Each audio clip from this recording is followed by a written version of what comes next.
একটা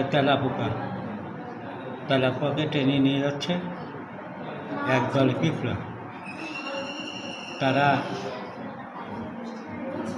এই খাবার সংরক্ষণ করবে, তাদের বাসায় নিয়ে যাচ্ছে। এরা এই খাবারগুলো স্টক করে রাখে।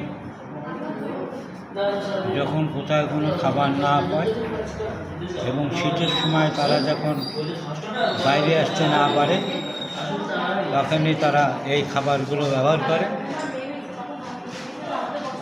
দেখেন কীভাবে দলবদ্ধভাবে বড় একটা তেলাপোকাকে টেনে নিয়ে যাচ্ছে তাদের গন্তব্যস্থলে। দেখেন শত শত পিঁপড়া, দেখেন শত শত পিঁপড়া তারা টেনে নিয়ে যাচ্ছে খাবার। এরা একটা সংঘবদ্ধ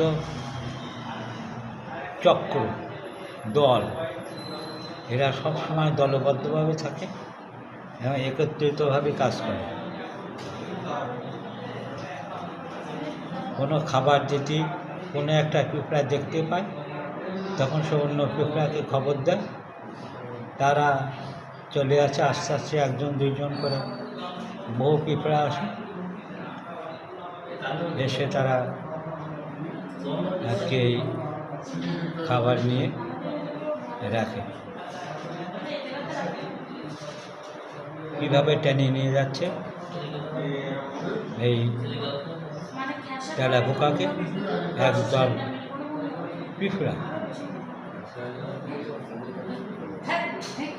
দরগাপুর প্রতিদিন ইউটিউব চ্যানেল পেজ একটি প্রচার মাধ্যম। আপনারা আমাদের সাথেই থাকেন। ধন্যবাদ।